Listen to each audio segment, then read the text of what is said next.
Á undanförnum árum hefur verið verulegur vöxtur á Íslandi í framboði á lánum þar sem hægt að kaupa vöru eða þjónustu og borga síðar. Kostnaður slíkra lána fer oft eftir því hve lengi greiðslum frestað og hvernig lánið endurgreitt. Lán sem hægt að taka á netinu eða í símanum á skjótan hátt eru skilgreind sem skyndilán. Að nota skyndilán getur verið auðveld og þægileg leið til að greiða fyrir vörur og þjónustu með appi í símanum. En það er mikilvægt að gæta þess að skuldbinda sig ekki efni fram og gera sér grein fyrir kostnaðinum og hvernig endurgreiðslum verður háttað. Svona þjónusta er nefnilega ekki ókeypis. Oft er þetta auglýst sem þjónusta sem er viðskiptavinum að kostnaðarlausu eða kannski vaxtalausu. Kostnaðurinn getur þó hlaðist upp ef viðkomandi hefur ekki tök á að greiða upp á réttum tíma. Við heyrum reglulega fólk sem hefur lent í verulegum greiðsluvanda vegna þessara lána.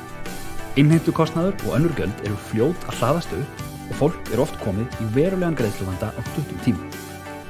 Því ættu allir að spyrja sig hvort það eru aðrir og skynsamlegri kostir í stöðunni ef þú þarft að taka lán. Er til dæmis hægt að slá vin eða fjölskyldumeðlim lán? Kannaðu líka hvaða kjör standa þeim til boða. Þau geta verið mjög misjöfn. Athugaðu að raunverulegir vextir geta verið aðrir en auglýstir vextir.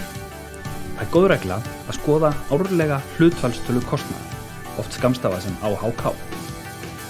Sú tala skýrir á einfaldan hátt hvað lánið mun kosta þig á hverju ári.